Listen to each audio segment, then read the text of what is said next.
संतोष जी, लता मंगेशकर को श्रद्धांजलि देने के मामले में आपने जो राजनेताओं की भाषा संबंधी समस्या और उनके ज्ञान संबंधी समस्या की तरफ इशारा किया, तो उसके बारे में मैं कहना चाहूंगा कि दरअसल राजनीतिक नेताओं में एक जमाने में एक सांस्कृतिक व्यक्तित्व होता था। उनकी वो राजनीति में तो कुशल होते ही थे, साथ में वो उनकी एक कल्चरल पर्सनैलिटी भी होती थी। और उस कल्चरल पर्सनैलिटी के लिए हम लोग जवाहरलाल नेहरू को याद करते हैं, हम लोग राम मनोहर लोहिया को याद करते हैं। कई कम्युनिस्ट नेता थे, ईएमएस नंबूदिरीपाद, उनकी पर्सनैलिटी का सांस्कृतिक पक्ष बहुत बहुत मुखर थे। इसी तरह से और भी बहुत से नेता थे। मेरे ख्याल से हम नाम गिनाते जाएंगे और सूची बहुत लंबी होती जाएगी। वो लोग समाज और संस्कृति के, राजनीति के से इतर पहलुओं के में भी काफी जानकारियां रखते थे, पारंगत थे। किसी न किसी भाषा के ऊपर उनका अधिकार होता था। लगभग सभी नेता द्विभाषी त्रिभाषी थे। वो कई भाषाओं में बोल सकते थे और जनता के साथ संवाद स्थापित कर सकते थे। और जब भी ऐसे मौके आते थे, तो ऐसे मौकों पर उनकी आवाज, उनकी श्रद्धांजलि या उनकी प्रशंसा या उनकी सराहना भी अपने आप में उद्धृत करने योग्य होती थी।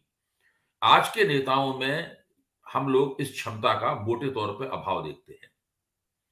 ऐसी बात नहीं कि आज के ऐसा कोई राजनेता आज मौजूद नहीं है जिसके पास एक सांस्कृतिक विषयों को अभिव्यक्त करने वाली भाषा ना हो, या उस तरह का मन ना हो, या उस तरह या लेकिन ऐसे लोग केवल उंगलियों पर गिनाने योग्य रह गए हैं।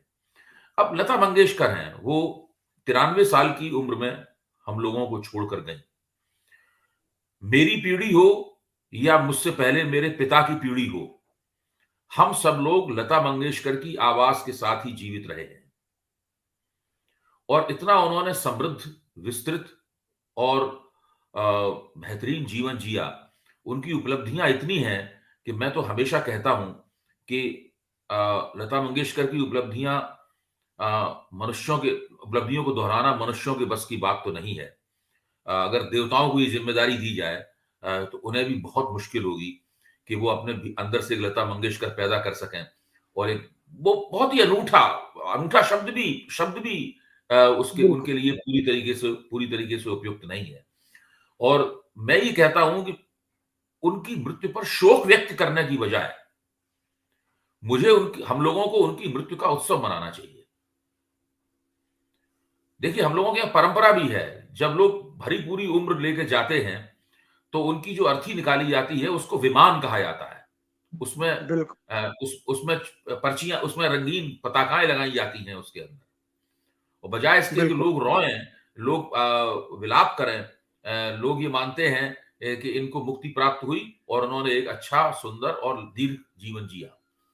लता मंगेशकर तो इस तरह के लोगों में भी सर्वोपरि है।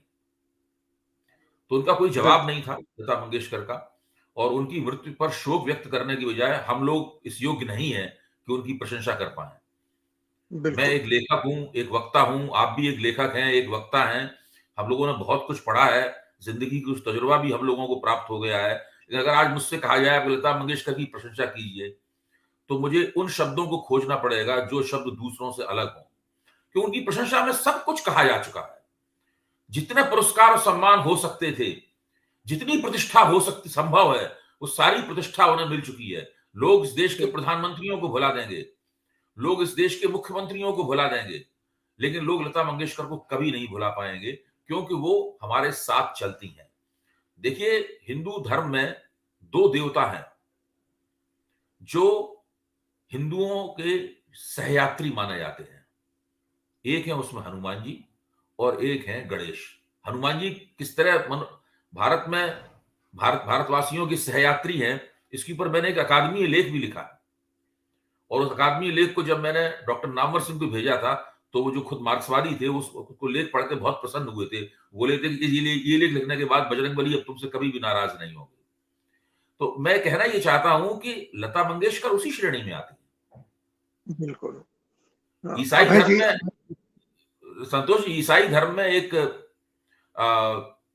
परंपरा है, एक रिवाज है कि जो पादरी या नन चमत्कार कर देता है, उसको संत घोषित कर दिया जाता है। वो पूछते हैं कि क्या इन्होंने कोई चमत्कार किया है? अगर चमत्कार किया जाता है, तो उसको संत घोषित कर दिया जाता है। लता मंगेशकर का जीवन ही स्वयं में चमत्कार था। चाहे आप बिल्कुल, ईसाई परंपरा के लिहाज से देखें, चाहे आप हिंदू परंपरा के लिहाज से देखें, या आप किसी भी परंपरा के लिहाज से देखें, लता मंगेशकर जैसी हस्ती बिल्कुल अलग तरह की हस्ती थी। ऐसी कोई हुई नहीं और ऐसी कोई होगी भी नहीं। अ, बिल्कुल। कुछ लोग उनके नज़दीक आ सकते हैं, उनकी बहन आशा भोसले हैं, जो हो सकता है कई मायनों में उनके नज़दीक हों, लेकिन फिर भी वो लता मंगेशकर नहीं है, वो आशा भोसले ही हैं।